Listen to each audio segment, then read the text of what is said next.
Procédese á inauguración do 12 Congreso Internacional da Asociación Internacional de Estudos Galegos Novos Horizontes para unha Galicia Global, Redes, Territorio e Memoria. Esta Casa de Galicia, a sede da Xunta de Galicia en Madrid, ten a honra de acoller este importante evento. O Congreso Trianual de AIEG, o sea, Asociación Internacional de Estudos Galegos, é presidido pola profesora titular de Filoloxía Románica da Universidade Complutense, doña Carmen Mejía Ruiz, que se celebra en Madrid do 10 ao 15 de setembro coa presenza de máis de 200 especialistas en distintos campos dos estudos galegos procedentes de universidades de todo o mundo, coa pretensión de que atraia tanto as novas xeracións de investigadores como aos especialistas máis consolidados, acollendo traballos interdisciplinares e propostas innovadoras.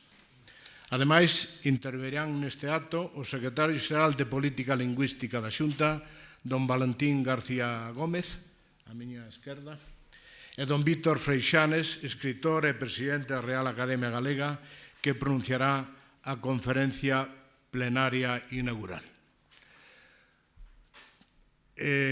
Por tanto, resumindo, intervén a continuación a presidenta da AIEG, doña Carmen Mejía Ruiz, cuxa biodata paso a indicarlles.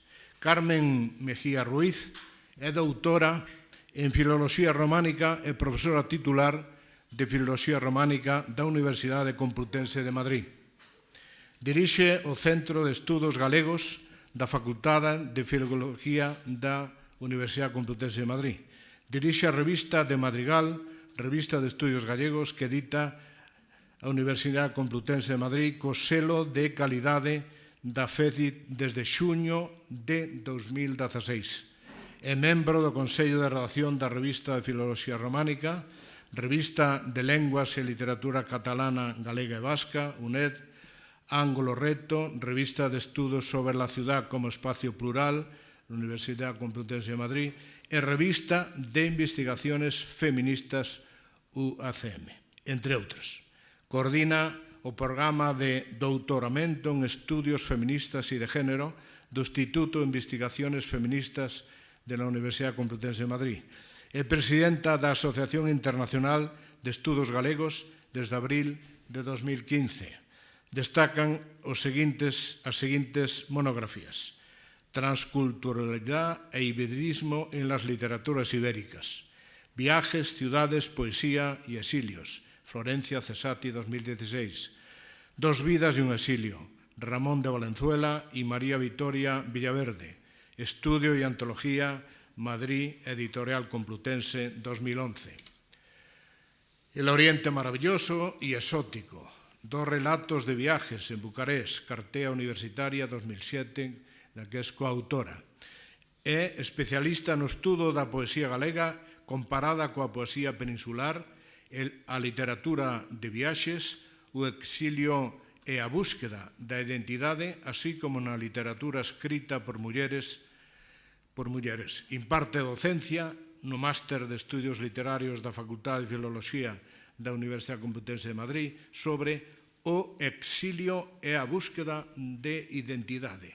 E no Máster de Xénero do Instituto de Investigacións Feministas da Universidade Complutense de Madrid sobre arte e literatura, desde a perspectiva de xénero, así como no grau de turismo sobre literatura de viaxes. Premio Pedrón de Honra da Fundación Pedrón de Ouro, xunio 2016. Dama de Honor da Orden de Vieira en marzo 2018. Seguidamente, doña Carmen Mejía presenta a don Víctor Freixanes, presidente da Real Academia Galega, que pronunciará a súa conferencia. Bos días a todos. Moitas grazas por estar aquí connos con este acto emblemático para inaugurar este encontro, este diálogo entre os galicianistas de todo o mundo, que fixeches un gran esforzo por deixar as vosas cousas. Agora vexo a Débora Campos, que ven da Argentina, entre outras xentes. xentes de Granada, xentes de Extremadura, xentes de Brasil, xentes de Rusia, todas esas persoas que Olivia, que acaba de entrar, que ven da Coruña.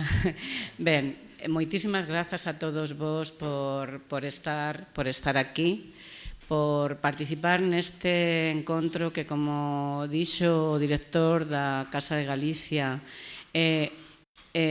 caracterízase por la interdisciplinariedade e o diálogo, e queremos fundamentalmente que todos vos, os novos e os investigadores consolidados, teñamos ou teñades a posibilidade de intercambiar as vosas investigacións, as vosas preocupacións, e que non sexa o típico congreso de dou a miña comunicación, voume correndo, sino imos facer un pouco, bueno, queremos facer convivencia, queremos estar entre amigos e que vos sintades na vosa casa, tanto aquí nesta casa de acollida, que sempre tan xenerosamente nos abre as portas, como na Universidade Complutense de Madrid e logo no Ateneo de Madrid o venres. Eu penso que todo do congreso está dito na web. Eu quería pasar, antes de presentar a Víctor Freixanes, o conferenciante plenarista e o presidente da Real Academia Galega, como todos coñecedes, quería pasar aos agradecimentos, porque na miña familia sempre hai unha frase que dicía o meu pai que de ser ben nacido ser agradecido. Entón, vou seguir coa dinámica da miña familia e vou facer os agradecementos protocolarios, pero non protocolarios, sino sinceros.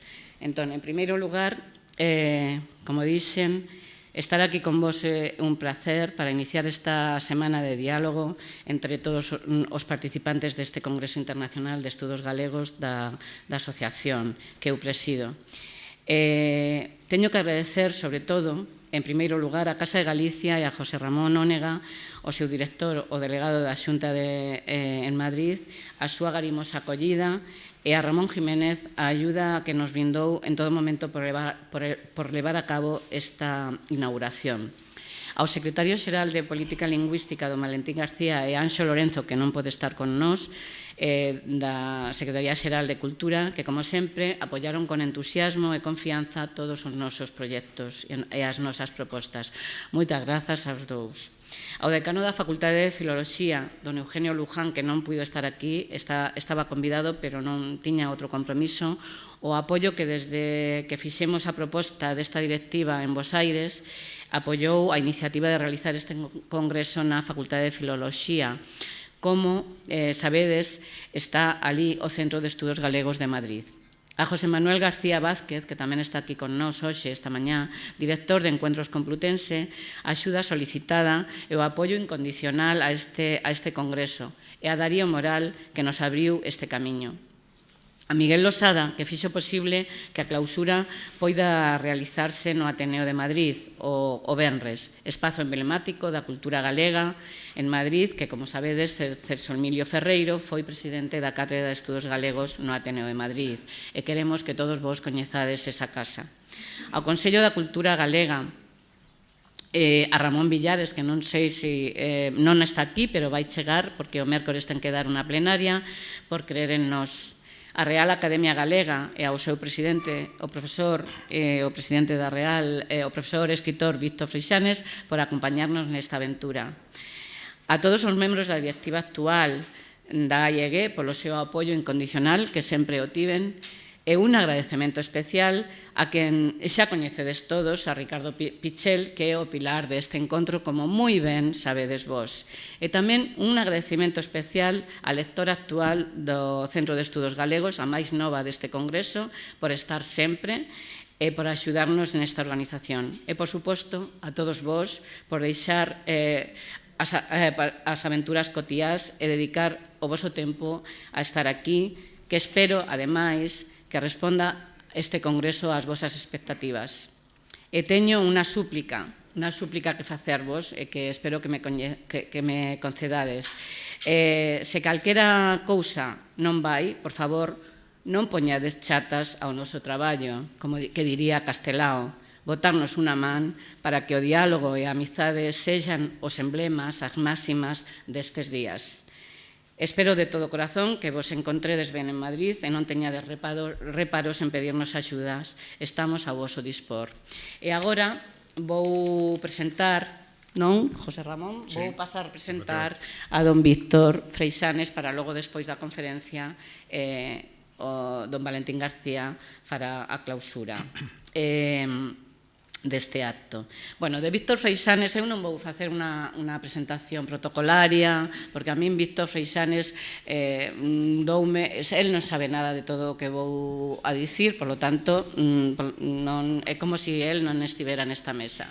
Cando eu, hai moitos anos, máis de 30 anos, comecei cos estudos de literatura galega, era moi nova, casi tan nova como Paula, non, un pouco menos nova, pero cando eu empecé daquela, despois de defender a miña tese, que non tiña nada que ver cos estudos galegos, así é o Departamento de Filoloxía Románica da Universidade Complutense, tive a posibilidade de escoller varias asignaturas no nocturno de 9 a 10 da noite, luns, mércores, vernes e xoves.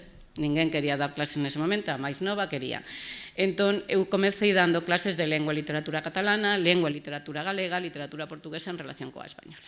Moi ben, ano 86. Pero daquela eu tiña un referente fundamental para comenzar a preparar as miñas clases. Eu non tiña manuais, solamente estaba o manual de Carballo Calero e as poucas cousas que estaban na revista Grial. Ben, atopei un libro maravilloso que acaba de reeditarse en Galaxia, que é Unha dúcia de galegos, de Freixanes, que era moi novo tamén cando el fixo ese estudio. Para min ese estudio era fundamental, foi o pilar das miñas clases, porque eu coñecí na cultura galega a través de Carballo Calero e Víctor Freixanes, e logo os poucos estudos que ian saendo, pero daquela non había prácticamente nada. O meu manual de lingua galega, porque son autodidacta, era galego 1, 2 e 3 do ILGA. Non había máis. Ademais, outra cosa interesante é que cando eu fun a Santiago a tomar clases de galego e non había clases de galego. Tiven que dar con unha estudante de galego para poder falar galego. No ILGA en agosto. Unha rapaza tola vai en agosto a ver quen pode darlle clases de galego. Ninguén, evidentemente. En agosto todo o mundo está de vacaciones e non había clases. Pero a todo isto, Víctor Freixanes, con ese libro Unha dúcia de galegos, que eu vos recomendo que vallades a él, porque reeditouse en Galaxia o ano pasado, Víctor, creo. É un libro fundamental. Están todas as figuras máis emblemáticas da cultura galega daquela. Víctor Freixanes, que a min abriume as portas á cultura galega sin que el o soubera, vai ser un escritor moi recoñecido.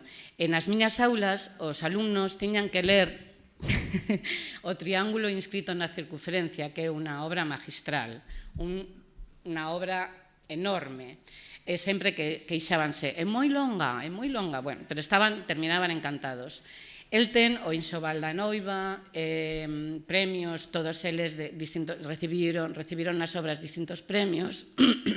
O Enxoval da Novia, o Triángulo escrito na circunferencia, A cidade dos Césares, unha novela que a mí encantoume, e agora, bueno, entre outras, e agora recentemente publicou O Cabalo de Ouros.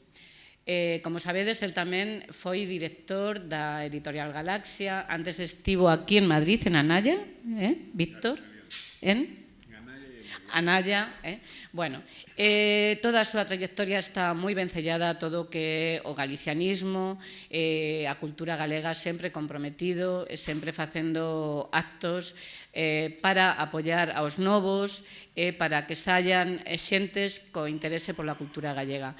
Agora, actualmente, o presidente da Real Academia Galega, eu penso que é un cargo moi merecido, que a Academia Galega está en moi boas manos desde a miña perspectiva, a pesar de toda a polémica que surdiu nun momento determinado. Pois ben, esta é a miña presentación. Eu penso que Víctor vai facer unha conferencia inesquecible que chamase, onde está o título da conferencia de Víctor? Aquí está, O desafío do século, a lingua e cultura galegas perante as novas tecnoloxías da comunicación. Bos días a todos e a todas. Quero empezar os agradecementos por Carmen, porque evidentemente non estaba, bueno, non sei se evidentemente, pero aseguro que non estaba pactada esta presentación, que é así moi emocionante para min e que eu agradezo moito. Agradezo moito e, ademais, que son estas presentacións, estas declaracións de amor que xustifican casi a vida, porque os escritores, os que escribimos para iso, para que algún día apareza unha Carmen e nos diga estas cousas, non? O resto é fume que leva o vento. Por tanto, Carmen, moitas gracias, foi moi bonita e efectivamente, agora, por certo, sae a edición fixada ou polo menos revisada, sempre hai cousas que revisar do Triángulo, porque eu como editor sempre fui un desastre, os meus libros están todos esgotados, están todos descatalogados, e entonces unha dos cariños que me fan os amigos de Galaxia pois que van a poñelo todo en circulación, o cual xa xustifica o que poidese eu facer de ben na editorial. Ben, en primeiro lugar, os saúdos ás autoridades que están na mesa, que, bueno, son, ademais de autoridades en si mesmas, son amigos. A Xosé Ramón coñezo dende hai anos presidindo esta casa, a Valentín, bueno, pois dende antes de ser secretario xeral, pois era amigo e éramos amigos, a Carmen, e despois moi emocionante pois encontrar aquí as amigas de Buenos Aires, encabezadas por Débora, porque no anterior congreso estivemos ali. E foi un esforzo gigantesco, porque, claro, este é o congreso número 12, e son 12 convocatorias de unha institución que naceu, e eu quero lembrar aquí o cariño daquel González Millán, que fora amigo de todos nós. Foi unha institución que se foi construindo ca xenerosidade, co traballo de todos, e que demostra esa rede, xa que estamos falando da sociedade en rede, que diría Manuel Castells, esa rede de galegos e de intereses galegos no mundo, que é un dos capitais que temos, o que faremos alusión aquí, é un dos capitais que temos e que debemos ser quen ter a intelixencia de organizar e poñer en funcionamento. Porque non todos os povos do mundo teñen ese capital. Por tanto, eu creo que esta Asociación Internacional de Estudos Galegos e estes congresos demostran a capacidade de convocatoria, a xenerosidade, o entusiasmo e o traballo, porque non hai máis que ver os paneis que se presentan, e o traballo que significa pois que estea vivo un país, unha lingua como a nosa. Por tanto, os agradecementos aos organizadores do congreso por contar comigo, e saben que a Real Academia Galega que eu presido, e aquí hai algúns académicos que me acompañan, pois está sempre a disposición deste tipo de iniciativas, porque é a nosa obriga, e ademais o noso agradecemento polas iniciativas. Ben, pois pareceme especialmente intelixente e oportuno, e entro xa na miña intervención, o tema que nesta edición escolleron os responsables da Asociación Internacional de Estudos Galegos para reunir especialistas e interesados arredor da realidade presente e, sobre todo, da realidade futura da lingua e a cultura galega, ben entrados na segunda década do século XXI e anunciándose a terceira, novos horizontes para unha Galicia global, redes, territorio e memoria. O título da conferencia, ou da convocatoria, perdón, o título da convocatoria amosa de seu importantes suxestións, materia de reflexión e debate que ben xustifica o desenvolvemento de liñas de investigación máis demoradas e de liñas de investigación futuras. Eu titulei a miña conferencia O desafío do século, a lingua e a cultura galegas perante as novas tecnoloxías da comunicación.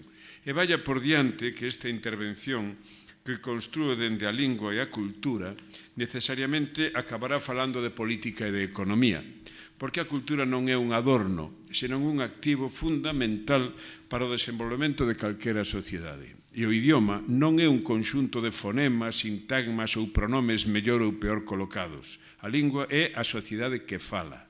A lingua son os falantes, que poden presumir de dispoñer deste tesouro. Son os falantes patrimoniais, históricos, nacidos e criados nas aldeas, e son os falantes como Carmen, que chegan á lingua con todo o seu cariño, con todo o seu esforzo e, naturalmente, tamén con todo o seu talento. A consciencia, a estima e o uso axeitado deste activo, a existencia e disponibilidade dun idioma propio, configuran un patrimonio colectivo que ten dimensión social, dimensión política, dimensión cultural e dimensión económica. Os nosos convocantes falan da Galicia global.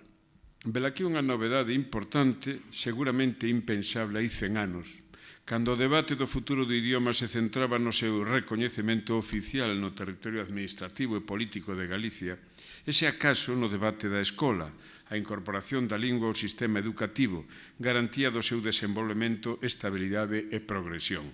Daquela, a cultura, o que hoxe entendemos por cultura galega en lingua galega, para ser máis concretos, era unha expresión de distancias curtas, propia dos modelos agrarios da sociedade tradicional, moi rica, pero moi localizada.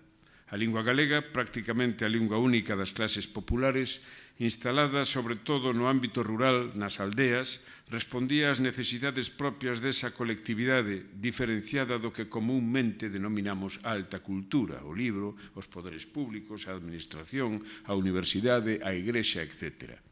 Para as Irmandades da Fala e a xeración Nós, por exemplo, dende Xoán Vicente Viqueira a Vicente Risco, e incluso antes con Manuel Murguía e os autores do Rexurdimento, pensemos na Primeira Luz, de Manuel Murguía en 1859, ou pensemos nas recomendacións do Padre Sarmiento, a escola era o factor decisivo. O futuro da lingua estaba na escola e máis na necesaria fixación literaria de prestixio cunha ortografía unificadora, estabilizadora dun galego estándar que puidese dar conta da súa presenza na administración pública, na vida civil e cultural, na universidade, na actividade política, etc. Todas estas cuestións son sabidas.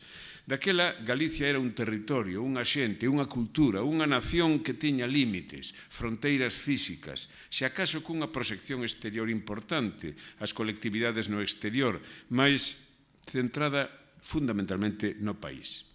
A estrategia política e cultural das minorías, que aspiraban a un proxecto propio, o que hoxe podemos denominar galeguismo, centraban a súa acción na afirmación do prestixio da lingua, a través fundamentalmente do seu cultivo literario e, se acaso, na construcción e afortalamento de institucións de autogoberno. A expresión política representativa deste período foi o frustrado Estatuto de Autonomía da Segunda República Española en 1936. Era, como aquén, a Galicia dos nosos avós. Hoxe falamos dunha Galicia ben distinta. A expresión Galicia global, con que abrimos estas xornadas, pode entenderse de dúas maneiras, como unha realidade, as moitas Galicias que polo mundo son e como tales se recoñecen, alén dos territorios xeográficos, administrativos e políticos, diría que mesmo alén das linguas nas que se expresan ou coas que conviven, e pode entenderse como unha oportunidade, un feito histórico, un desafío. A aldea global da que nos anos 60 do pasado século falaba Marshall McLuhan é unha realidade. A globalización, a mundialización, radicalizada pola eficacia e a eficiencia das tecnoloxías da comunicación, configura un sistema planetario de vasos comunicantes, interferencias, discursos, identidades en conflicto ou compartidas, intereses económicos, referencias simbólicas, espazos de coñecemento, posibilidades de relación e comercio, estrategias e accesos a información que de ningunha maneira podían imaginar os nosos avós. Se cadra, nen sequera os nosos pais, e que en moitos casos configuran espazos íntimos, domésticos, para os nosos fillos, non digamos para os nosos netos. A Galicia dos nosos avós pouco ten que ver ca Galicia de hoxe, certamente, e a Galicia dos nosos netos a saber en que se parecerá a que hoxe vivimos e traballamos.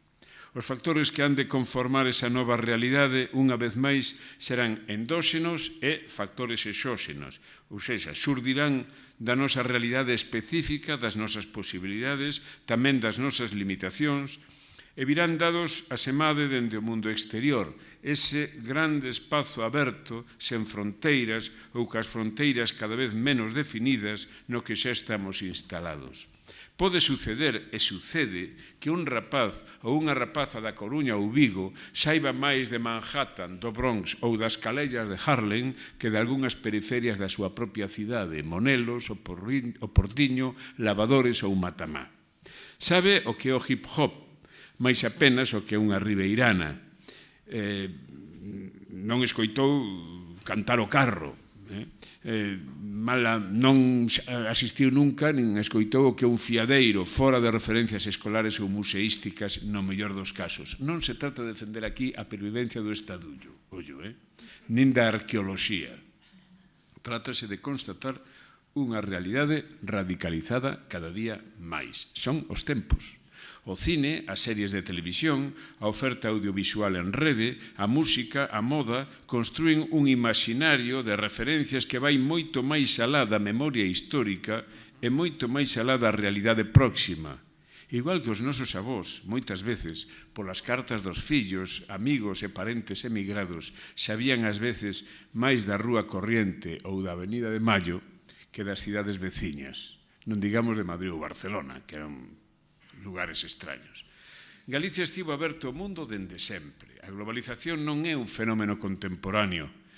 Globalización foi o Imperio Romano, a civilización cristiá, o Islam, a descoberta e comercio con América, o discurso das democracias e as economías liberais, o cine dos anos 50 e 60 e o rock and roll. Mais nos tempos en que vivimos, dende as dúas últimas décadas do século XX para cá, sobre todo, as chamadas novas tecnoloxías da comunicación dispararon exponencialmente un universo que reborda os ámbitos de proximidade aos que estábamos afeitos e ao mesmo tempo irrompe con forza esmagadora nos nosos espazos privados, persoais, mesmo íntimos en moitas ocasións.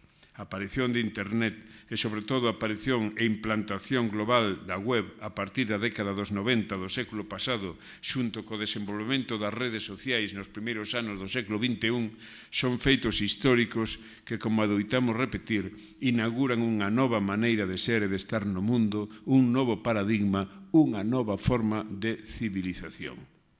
Pensemos no ano 1996. Daquela aparecen as primeiras propostas de espazos informativos e culturais, mesmo de intercambio de servizos na realidade galega.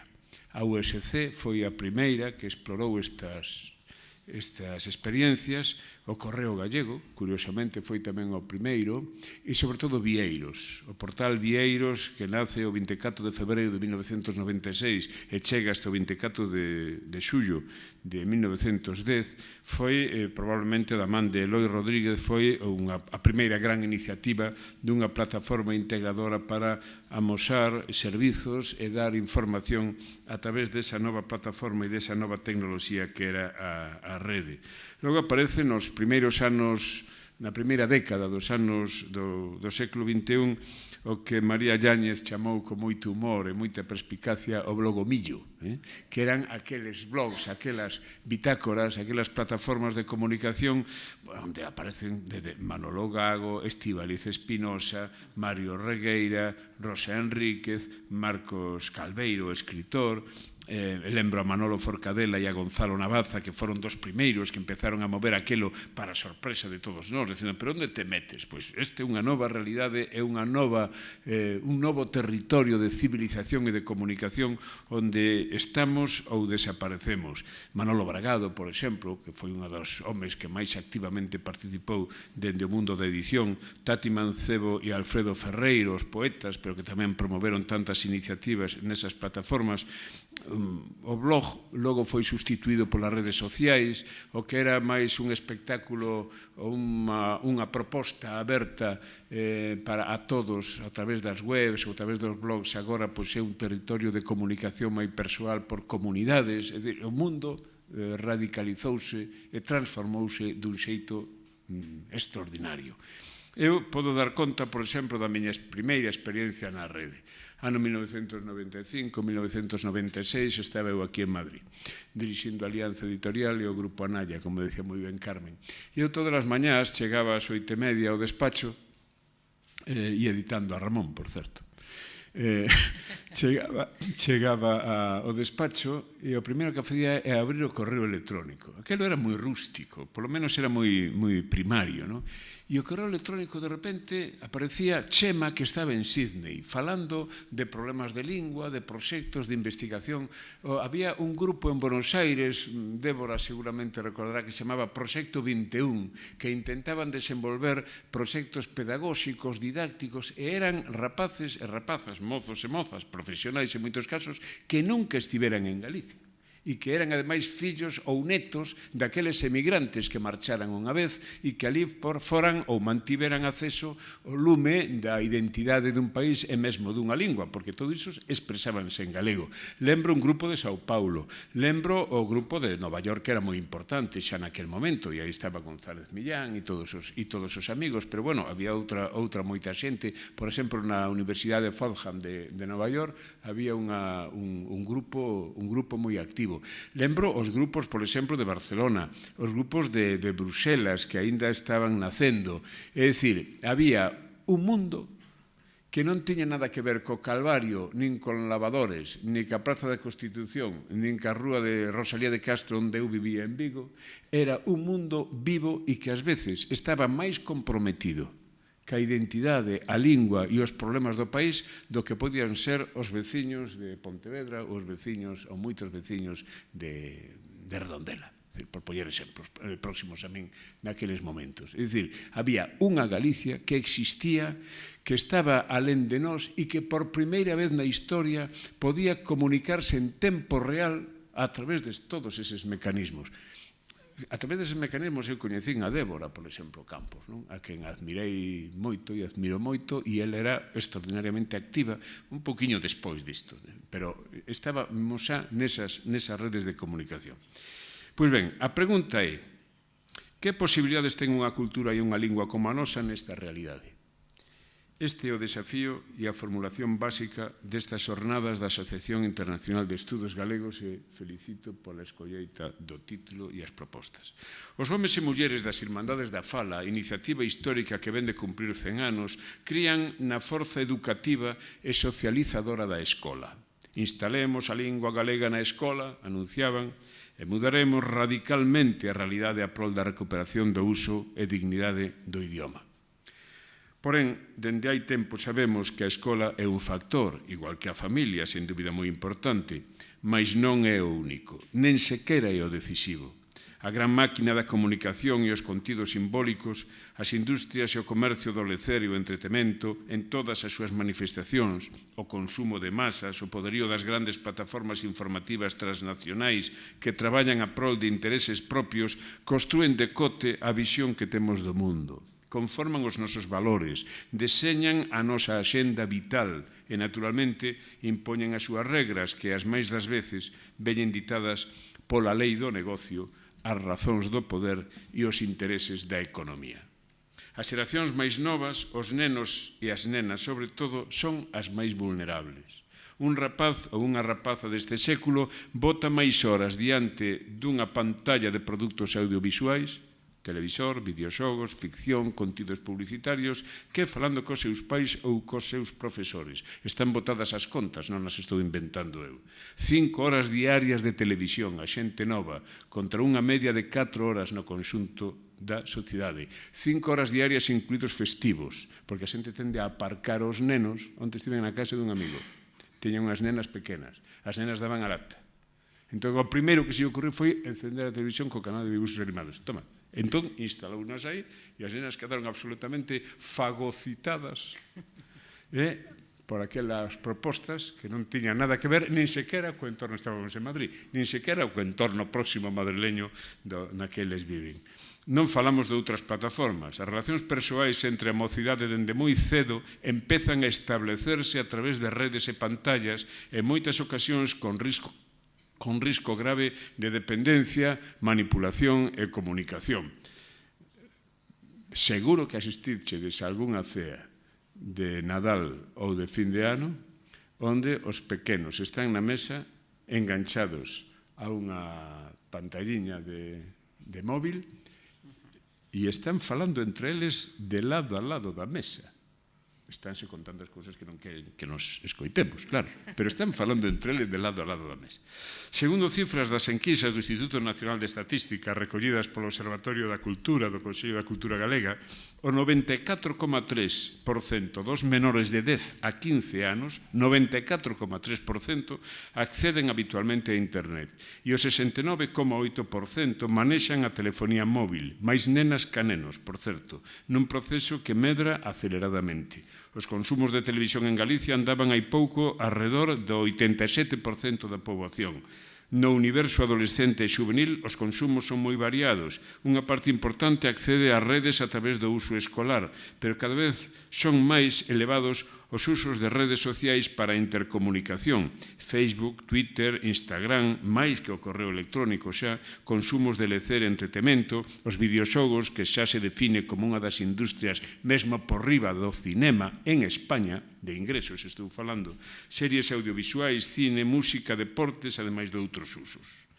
A accesibilidade, por moito que se diga, é prácticamente absoluta. Na escola hai que empezar a traballar críticamente e pedagóxicamente con esta nova realidade. E as familias non podemos situarnos á marxen deste fenómeno.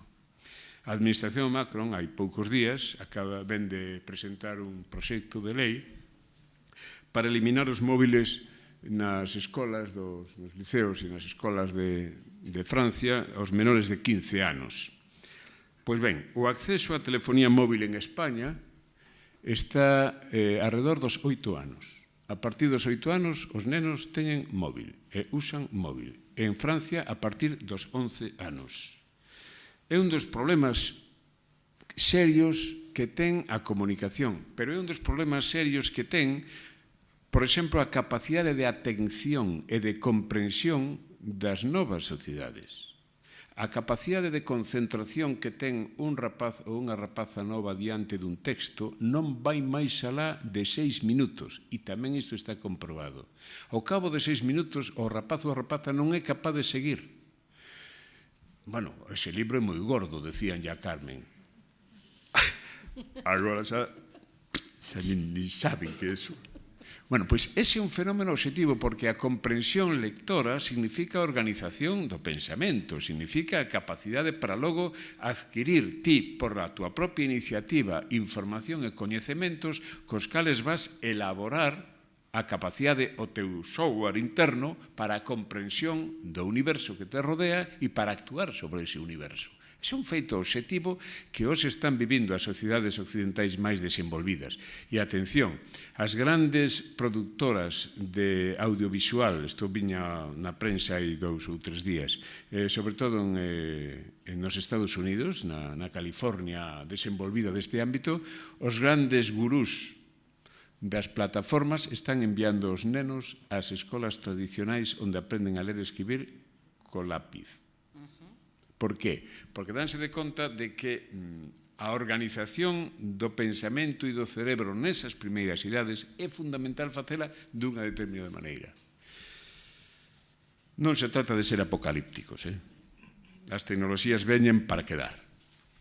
E a revolución tecnolóxica, non só na comunicación, senón noutros moitos ámbitos, significou un paso cuantitativo e cualitativo xigantesco a prol do confort e do benestar das sociedades e das persoas. É un feito indiscutible. Hai unha frase do sociólogo norteamericano Neil Postman que eu repito sempre, que volvo a repetir aquí. As sociedades, as culturas, están obrigadas a pactar históricamente cas tecnoloxías que impoñen os tempos, e as que non pactan morren. A escritura, o alfabeto, marcou un tempo que deixou fora da historia aquelas sociedades que non souberon ou non puideron incorporarse a ela. Outro sí, a imprenta de Gutenberg, a revolución do libro, dos medios impresos a partir do século XV, a revolución audiovisual, fotografía, cine, radio e televisión e a revolución do transporte de sinal a distancia, telégrafo, telefonía e satélites supuxeron un salto cualitativo que ten a súa expresión máis significativa na revolución digital, as computadoras, o PC, o portátil, internet, a telefonía móvil, as redes sociais. Cada innovación tecnolóxica presenta un desafío e quen non se incorpora a ese salto queda fora do sistema, ou queda fora da historia, por decirlo en términos clásicos. Ollado dende unha perspectiva tradicional, para moitos constitúe un problema, unha ameaza, na medida en que desestabiliza o modelo. Enxergado dende outra perspectiva, constitúe un desafío, polas mesmas razóns, porque cuestiona e desestabiliza o modelo e ao mesmo tempo abre novas perspectivas, novas expectativas, novas oportunidades. A cuestión é se temos ou se estamos en condicións de aproveitar esas novas oportunidades. Hai anos, promovido por instancias oficiais e patrocinado por varias institucións financeiras galegas, deseñouse un proxecto de reflexión e prospectiva de futuro no que tiven a honra de participar, no meu caso, no ámbito das novas tecnoloxías e as sociedades do coñecemento, nun capítulo que coordinaba, por certo, o profesor Terceiro Lomba, de quen editáramos aquela sociedade digital no ano 1996. Terceiro Lomba, que é galego, de Santiago de Compostela, que é catedrático aquí en Madrid. Tratábase de pensar Galicia na entrada do século XXI enxergando un dos grandes desafíos que daquela xa se albiscaban. O desenvolvemento da chamada sociedade de información presentaba xa entón grandes desigualdades, que os anos non fixeron máis que agrandar. Un mundo en aceleradísimo crecemento onde os ricos se anunciaban cada vez máis ricos e as áreas máis desenvolvidas cada vez máis pobres e atrasadas, tanto na xeopolítica mundial, países pobres e países ricos, como no interior das sociedades. A situación de Galicia era e segue sendo delicada, en calquera caso inestable. Certamente pertencemos ao primeiro mundo, pero a nosa posición non é a mellor dentro dese primeiro mundo. Na vertixe do desenvolvemento en espiral acelerado, prodúcese un movimento de dobre dirección, movimento centrípeto e movimento centrífugo. Segundo as nosas posibilidades, recursos, estrategias e coñecementos, podemos estar situados cara á parte exterior do sistema, da espiral, a periferia ou cara á parte interior. Ser periférico non significa neste caso unha posición xeográfica, senón unha capacitación de políticas e recursos.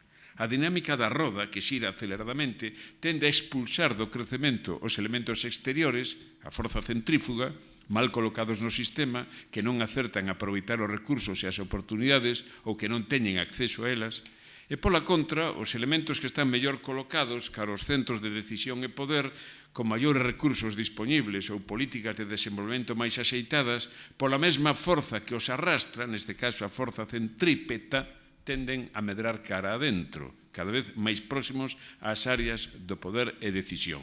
No mellor dos casos, as primeiras poden identificarse como áreas ou sociedades de consumo e as segundas como sociedades productoras.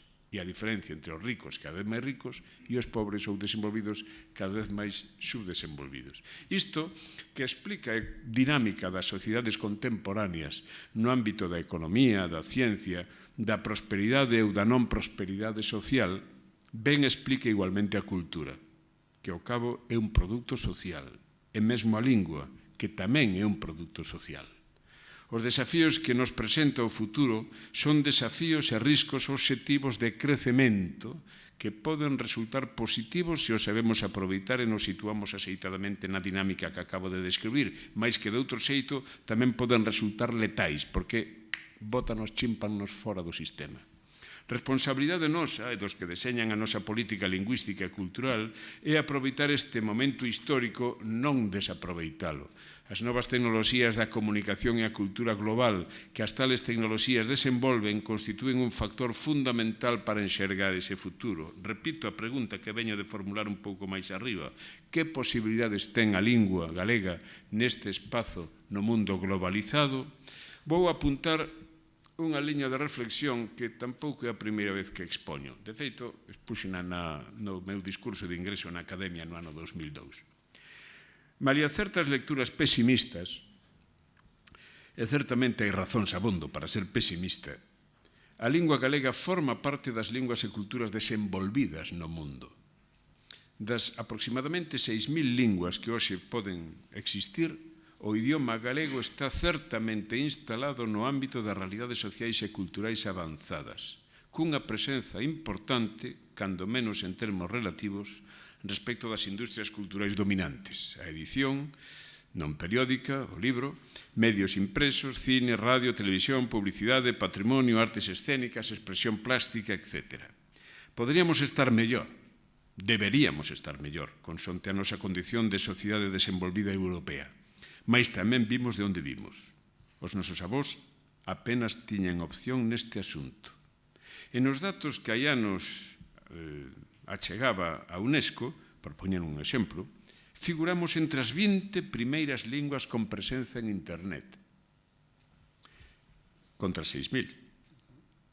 Como acabo de decir, o dato debe relativizarse. Unha cousa é o inglés, por exemplo, e outra cousa as linguas africanas ou amerindias, en sendo todas linguas, algunhas con poboación falante moi por riba da nosa.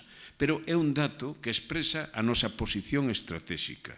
A nosa produción editorial, por poñer outro caso, minguou de xeito importante nos últimos anos, e este é un problema grave que invita a reflexión.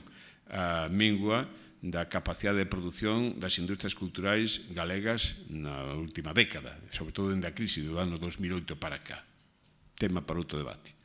Pero a industria editorial, musical, escénica, plástica, cinematográfica sigue sendo unha realidade que non se estragou e dispoñemos de recursos que podemos utilizar.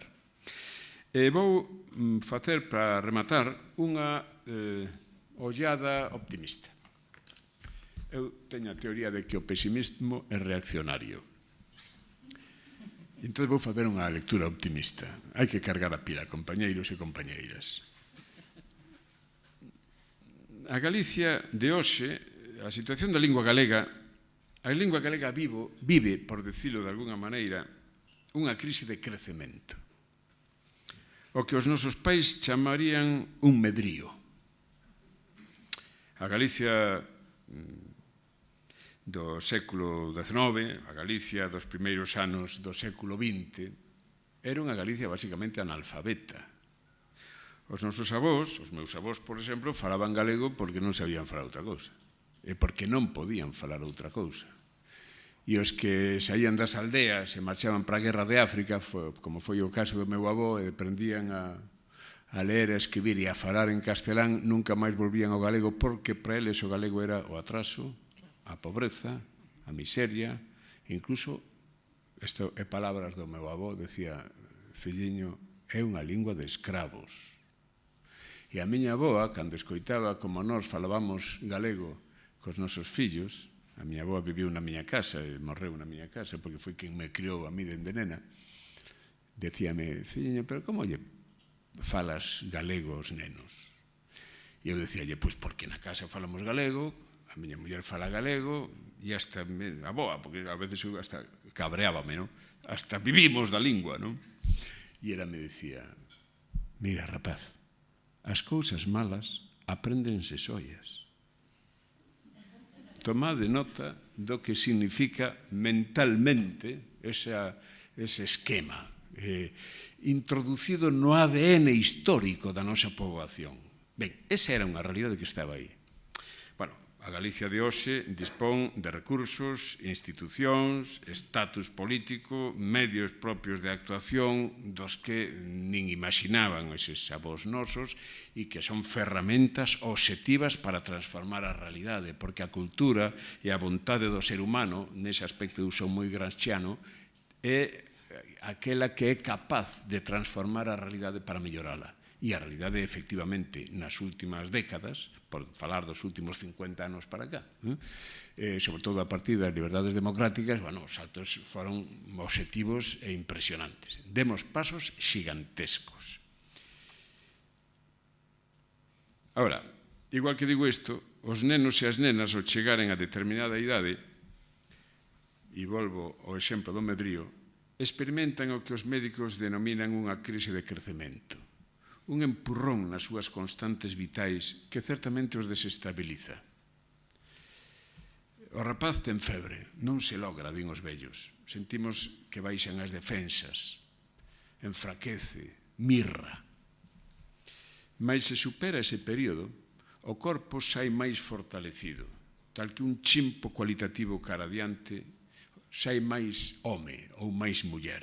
Ora ben, ese período delicado de medrío debe ser atendido, diagnosticado, apoiado médicamente e mesmo farmacolóxicamente para que o empurrón que debilita as defensas non castigue ou deixen tan garañada a criatura, pois mesmo pode matala. Sen atención médica, sen recursos sanitarios e farmacolóxicos, sen vitaminas, sen políticas axeitadas, sen recursos económicos e de planificación, deberíamos decir no noso caso, a criatura, a lingua, pode quedar no camiño. É certo que hai un salto cualitativo no crecemento do idioma. No crecemento cualitativo, non cuantitativo, pero a min o crecemento cuantitativo preocúpame moito menos, porque hai unha poboación bella que está esmorecendo e que está marchando. A mí o que me preocupan son os novos. E nos novos temos conquistas obxectivas, pero ademais das nosas carencias, das nosos erros, das nosas limitacións, respecto da política que podemos facer con eles, temos ese mundo da mundialización, da globalización, das novas tecnoloxías de consumos e de comunicación ás que facía referencia antes, que son as que están impoñendo o modelo e a realidade. E é diante das cales temos que ser capaces de analizar, posicionarnos e actuar. Creo que a imaxe do medrío pareceme axeitada, con todos os riscos que significa que no camiño pode quedarse a criatura.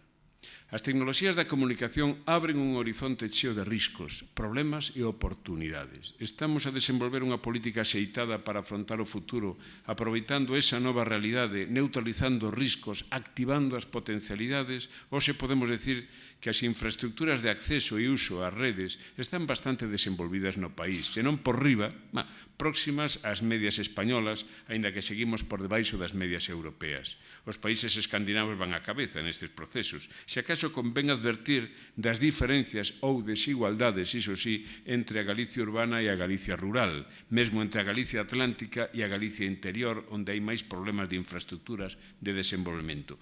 Mais no traballo de prospección ao que fixen alusión máis arriba, iso que se titulaba Galicia 2010, advertíase dun perigo obxectivo, a creación dunha sociedade instalada na rede, dotada de recursos para moverse na rede, pero unha sociedade de simples consumidores de rede, fronte ao modelo que eu defendo de creadores, axentes activos que participan na rede. Os índices de consumo da sociedade galega, mesmo dos sectores máis novos da sociedade, son homologables ás medias españolas e mesmo europeas, mas e as propostas activas? Propostas empresariais, comercio electrónico, creación audiovisual e de outro tipo, explotación da economía tradicional, estrategias de promoción, marketing e comunicación nos novos soportes e as novas plataformas tecnolóxicas, desenvolvemento do turismo, os produtos da agricultura e a pesca, a acuicultura, a industria forestal, a gastronomía, o patrimonio cultural, patentes de investigación, etc., a través da rede. España está nestes momentos, o Estado español debe ter un 1,8% sobre o Produto Interior Bruto en I+D.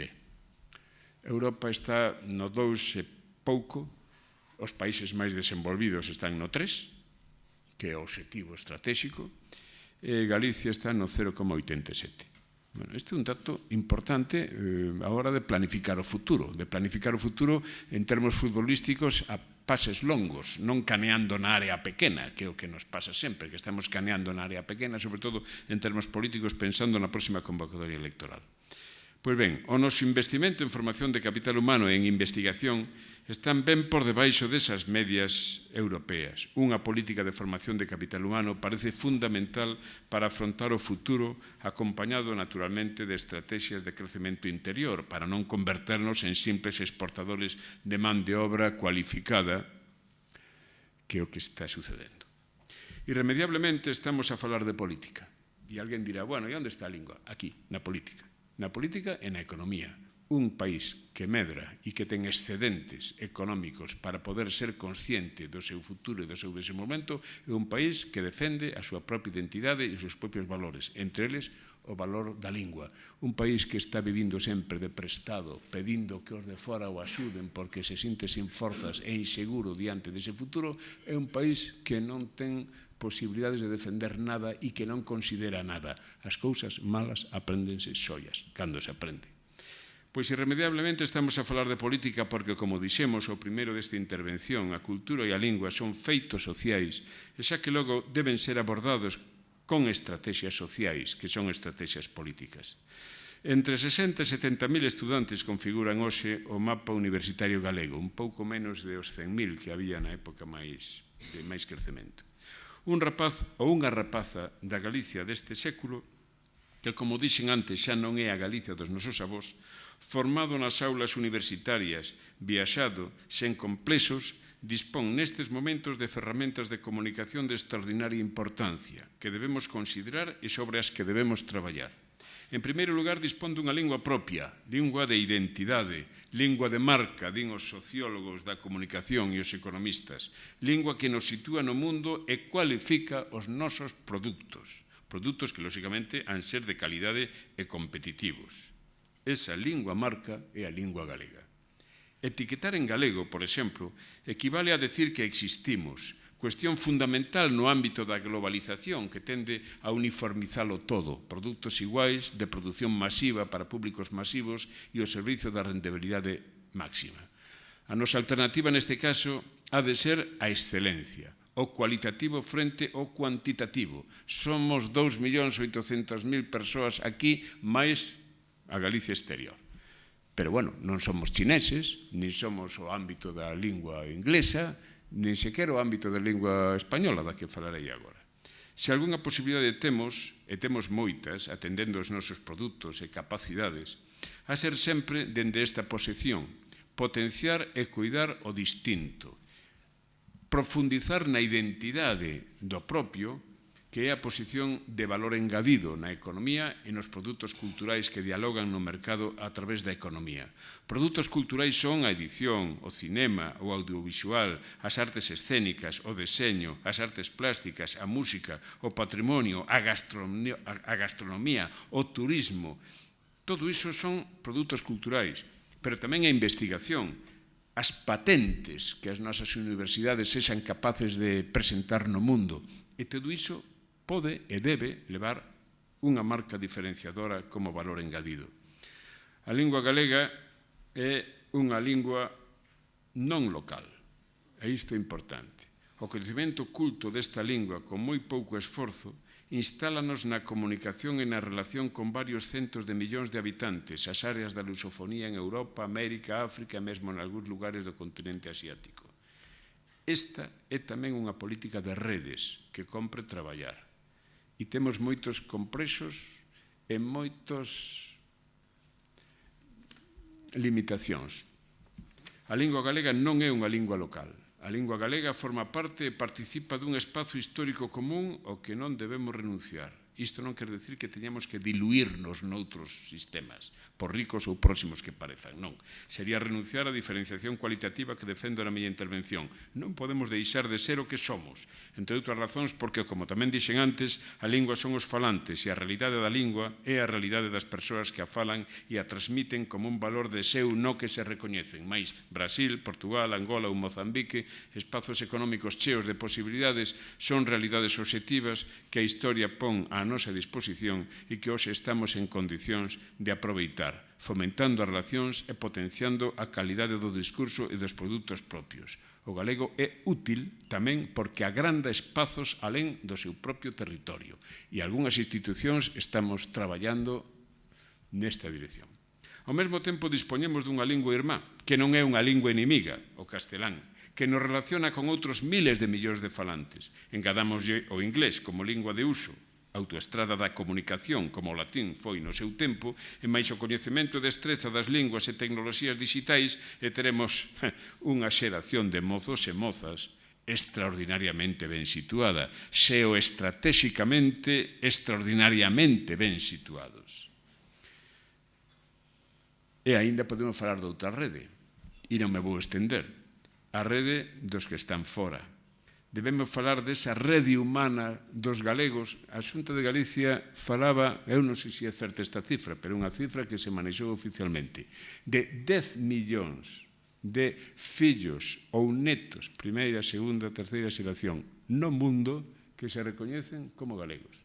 10 millóns é unha inmensidade. E eses galegos non están agora, non marcharon como seus avós ou bisavós cunha man diante e outra detrás, pobriños, a traballar como podían nas cousas máis humildes, senón que hoxe forman parte das estruturas de poder económico, cultural, político, incluso de moitos países. E son galegos, tamén son argentinos, tamén son mexicanos, tamén son brasileiros, tamén son uruguaios, pero son galegos e séntense como tales. Ese é un capital inmenso que creo que políticamente non está aproveitado. Como non é a primeira vez e algúns que están nesta sala coñecen o meu discurso, pois repito agora, esas tamén son redes non tecnolóxicas, pero son redes de capital humano que nos deberíamos saber deseñar e aproveitar. A par disto, lóxicamente, temos que desenvolver a creatividade propia, a explotación dos nosos recursos de xeito moderno, con capacidade para competir, para defender esa marca de identidade que facía referencia a liñas antes. E remato. Temos que traballar as estrategias de comunicación, promoción e visibilidade desta realidade cultural que é tamén económica, en todos os ámbitos, en todos os mercados. Temos que profundar no que se denominan as industrias creativas, é dicir, a incorporación da cultura á imaginación, o I+D e a comunicación, a economía tradicional tanto na reelaboración dos produtos como nas estrategias de comunicación dos mesmos. Temos que pensar na ciencia e na tecnoloxía como parte dese discurso cultural e, polo tanto, como eixos fundamentais para o desenvolvemento. En definitiva, temos que abrirnos e lanzarnos cara adiante para superar esta crise de medrío. Mais con políticas aceitadas, e con recursos que prioricen esas liñas de traballo. E aquí onde deberíamos asumir unha profunda autocrítica. Autocrítica como sociedade, cada un de nós, autocrítica dende a industria privada, que non pode mirar para outro lado, porque a industria privada galega é a típica de decir, a ver que veñen as subvencións para ver se resolve os problemas, e logo cando veñen os beneficios ninguén quere saber de nada. Dende as institucións universitarias, dende as institucións culturais, que eu represento aquí, e, por suporto, dende as institucións políticas que nos representan e teñen a responsabilidade da planificación e o goberno, pois elas dispoñen da administración dos nosos recursos. Necesitamos un proxecto colectivo, integrador, sen descalificacións nin sectarismos, que relance a ilusión dunha sociedade que quere medrarse en complexos, afirmada na súa identidade que é o mesmo que defender a marca da propia riqueza, un lugar no mundo, tamén un lugar nas economías do mundo. Espallar esta idea, a lingua como valor social, político e económico, a lingua e a cultura como activos sociais e económicos, non como adornos, non como eses santos que sacamos de paseo o día do patrón e agochamos logo no rocho. Entender a lingua como un patrimonio común, cunha concepción aberta, non cerrada, non endogámica, avivando as súas posibilidades de relación con outras realidades sociais e culturais e aproveitando mesmo esas outras Galicias espalladas polo mundo, o lobby dos galegos, que como tales se recoñecen, é un dos grandes tesouros dos que pode dispoñer unha sociedade. É unha oportunidade extraordinaria que nos dá a historia para superar tempos de debalo e de adversidade, posto que chegamos até aquí, vencendo eses desafíos históricos dos que falaba Postman, estamos no libro, estamos nas publicacións periódicas, estamos na radio, estamos na televisión, estamos no mundo digital, posto que chegamos aquí, non imos ser quen de continuar. As novas tecnoloxías da comunicación neste inmenso territorio aberto, a aldea global que describía Matt Lujan, constituyen unha oportunidade que non deberíamos desaproveitar. Moitas gracias.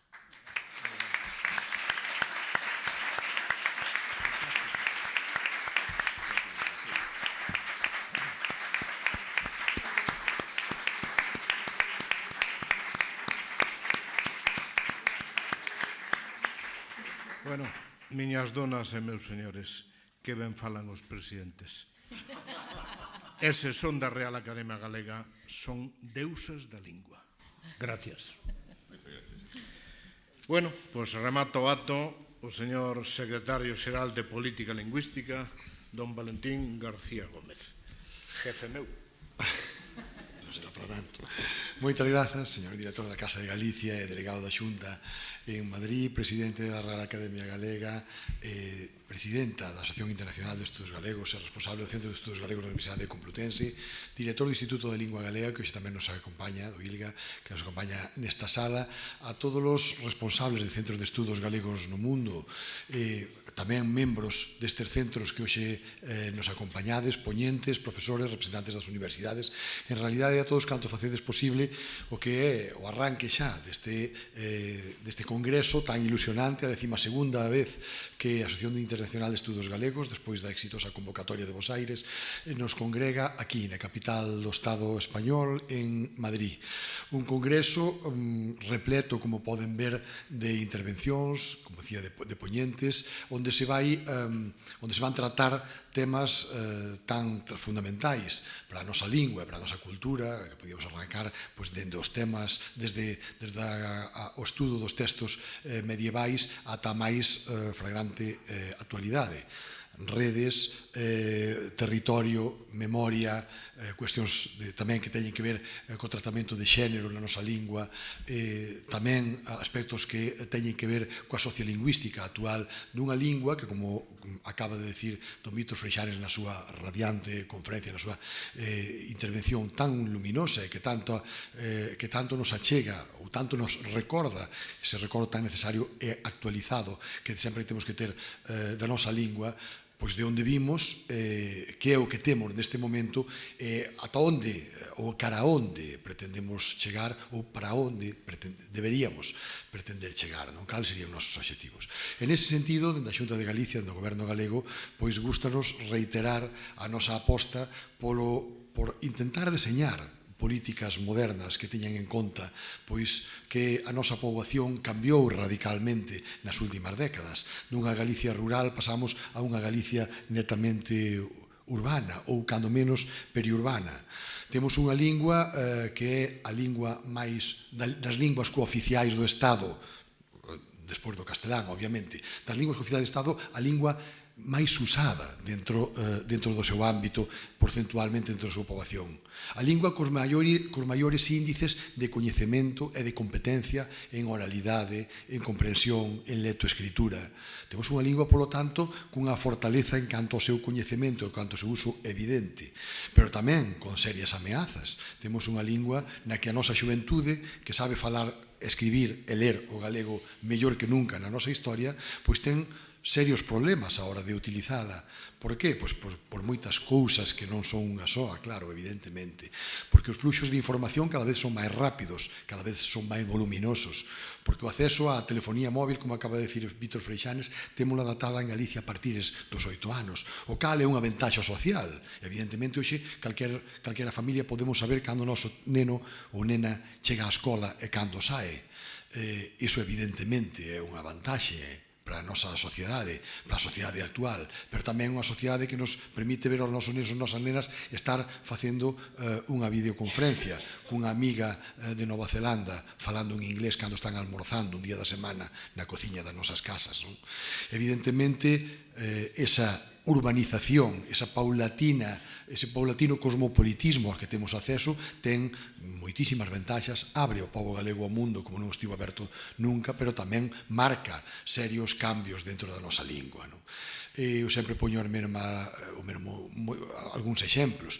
Cando Eduardo Pondal escribía para as mociñas da Coruña que abandonasen as severas falas de Castela e que falasen galego na Coruña, eu sempre digo que sería porque na Coruña xa hai 200 anos non se falaba moito galego. Ou cando dona Emilia Pardo Bazán nos dicía que un dos problemas que tiña o galego era que os que o defendían non o escribían. Estas marcas sociolingüísticas de hai tantos anos válenos, como decía Vítor, para saber de onde vimos, pero tamén, evidentemente, para constatar que eses cambios da nosa sociedade nos obrigan, sobre todo os que nos tocan neste momento de ostentar responsabilidades públicas, a deseñar políticas de actualidade, políticas modernas que fagan o posible para que nas redes, para que nesas videoconferencias, para que nesas lugares que emanan lingua e que emanan tendencia, o comercio, a industria, o deporte, as redes sociais, o Instagram, o Facebook, o Twitter, haxa cada vez máis presencia do galego, cando menos o galego ocupe a posición relevante que nos gustaría que ocupase. É certo que nos queda moitísimo que facer, pero tamén é certo que non debemos conceder ningún só minuto ao desalento. É certo tamén que cada vez a lingua e a cultura galegas despertan máis interese no mundo.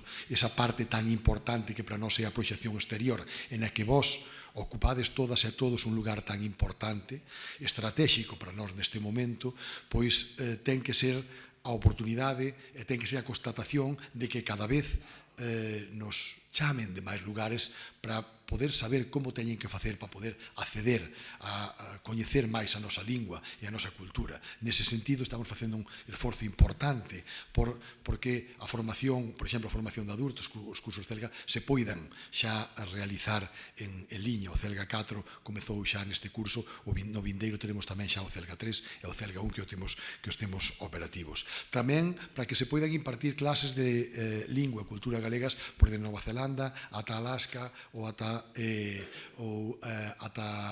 Santa Bárbara, ou moitos dos exemplos que vexo aquí, Rusia, Argentina, Estados Unidos, Polonia, Italia, tantos e tantas que hoxe vos xuntades aquí, é que vos temos que agradecer enormemente o grande esforzo que estades facendo, porque se isto non é fácil facelo en Galicia, se non é fácil facelo en Madrid, non é nada difícil facernos unha composición de lugar. O que ten que ser ensinar lingua galega nas grandes universidades norteamericanas, por exemplo, que cada vez son máis. O mes vindeiro tenemos un congreso de galicianistas en Denver, en Colorado, no que tamén se vai consolidando paulatinamente ano a ano esa importancia, por exemplo, que os estudos galegos están despertando nun país tan grande, con universidades tan consolidadas e co volumen de Estados Unidos, por exemplo. E iso para nós ten que ser un acicate para seguir traballando, para seguir intensificando estas políticas, estas accións que cada vez teñen que ser, como tamén decía Freixanes antes, cada vez máis coordinadas. Nisto temos que estar todos. Galicia é necesario en calquera país, pero máis nun país de 2.700.000 habitantes, onde xa temos moita máis xente que se considera galega fora da nosa Galicia territorial, nesa Galicia eterna que é a Galicia da diáspora, e que constitúe tamén outra gran oportunidade para nós. Temos moitísimo que seguir traballando. Temos ámbitos como, por exemplo, o da industria e o comercio, o ámbito socioeconómico, no que deseñamos un plan para desenvolver ese sector 4 do Plan Xeral de Normalización Lingüística. Estamos traballando agora no plan de xuventude, da mocidade da xuventude, outra gran asignatura pendente que tenemos neste momento para que falen galego os que viven en áreas onde normalmente xa se usa, para que o falen tamén os que están nesa etapa das medras que nos falaba antes Víctor, e que están nese momento vital, trascendental, para saber se decantan por falar unha lingua ou outra, porque o galego tamén ten que ser a lingua dos afectos, ten que ser a lingua do deporte, ten que ser a lingua do tempo de ocio e do lecer, ten que ser a lingua dos espectáculos tamén de masas en Galicia. Hoxe en día o galego presenta grandes fortalezas no ámbito cultural, no ámbito das artes escénicas, por exemplo, no ámbito xa tamén audiovisual, no ámbito educativo, porque levamos moito tempo traballando neles, porque tamén é certo que cando se comeza unha fase de normalización dun idioma, normalmente empezase por estas áreas. Pero hoxe temos que pensar xa en que os produtos etiquetados en galego e que cada vez saen máis cada exportación, teñen que seguir, por exemplo, por poñervos un exemplo, dentro do sector agroalimentario, o que nos pasou coa produción do viño, que leva a marca Galicia por moitísimos lugares do mundo, que se expandiu e medrou moitísimo nos últimos anos, e hoxe en día o 70% do viño producido en Galicia está xa etiquetado en galego. Un de cada 5 litros de viño producido en Galicia vai dedicado xa á exportación, o que nos permite facer unha pequena composición do lugar de a onde somos capaces de chegar, se somos quen de ver que a lingua galega marca proximidade, marca denominación de orixe, marca calidade de produto. E todo isto ten que estar, evidentemente, tamén encardinado dentro dun soporte académico, dun soporte intelectual, dun soporte político, evidentemente, que lle dé a cobertura a todo isto e que lle explique aos produtores e ás produtoras, que lle explique aos empresarios, que lle explique aos dramaturgos, que lle explique aos profesores, que lle explique a toda a inmensa corte de galegos e de galegas que estades polo mundo, de que a nosa lingua é unha lingua que desperta moitísimos afectos, que é a lingua tamén de algo tan misterioso e masivo e espiritual como o Camiño de Santiago, que a lingua dese Finisterre no que temos algunhas das paisaxes ou algunhas das componentes humanas máis afectivamente máis atraíntes para que cada vez medre o número de visitantes que se achegan a Galicia ano a ano. Que a lingua galega forme parte dese pequeno botín que podemos poñer a disposición dos que nos visitan. E vos sodes unha parte fundamental, sodes os embaixadores, sodes os nosos comerciais fora da Galicia territorial. Sodes os que en moitísimos lugares onde se están formando aquelas persoas que o día de mañá terán postos de responsabilidade, que ocuparán un papel fundamental dentro das súas sociedades, moitas veces moi distante, como dicía eu, desde os centros de estudos galegos que estades en Italia, os que están en Hungría, os que están en América Latina. Sodes os que tedes que colocar esa semente que ten que xermolar e que ten que medrar.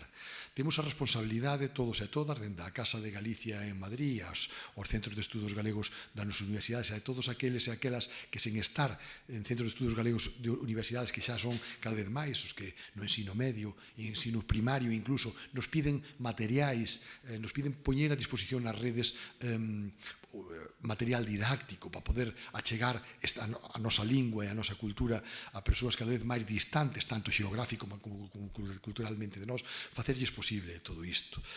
Para nós é unha alta responsabilidade que evidentemente desenvolveremos con luces e con sombras, como todo mundo.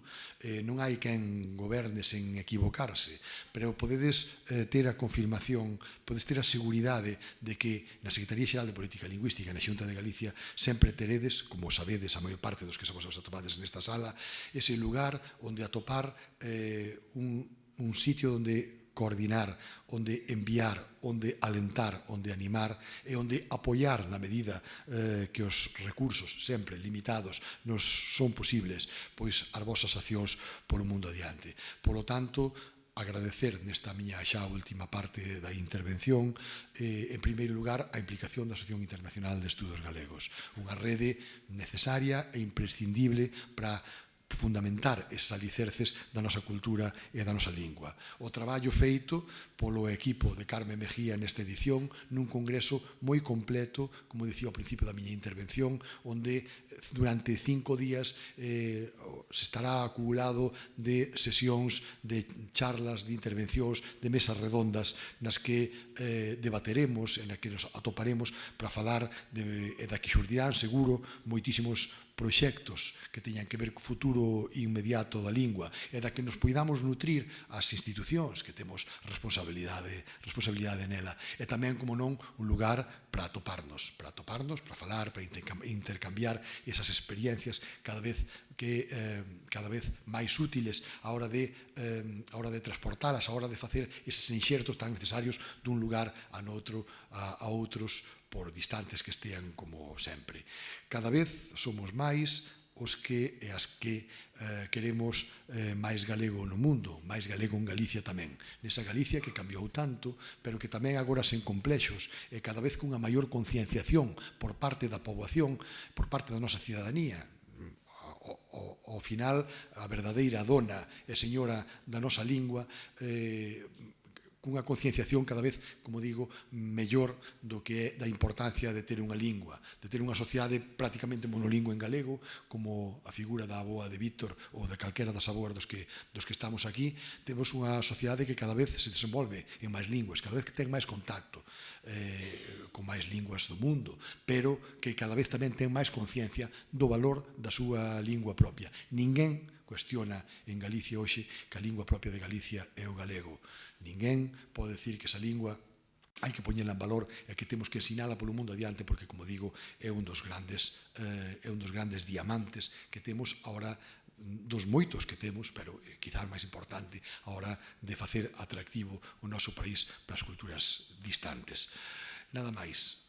Moitísimas grazas a Casa de Galicia, Asociación Internacional de Estudos Galegos. Carme, reiterar o agradecemento a ti e a todo o teu equipo, que somos conscientes do inmenso traballo que levades facendo de naito tempo para que todo saia ben, seguro que vai ser así, e para que hoxe poidamos declarar aberto este 12º Congreso Novos Horizontes para unha Galicia global, redes, territorio e memoria. Nada máis, moitas grazas e moi boas.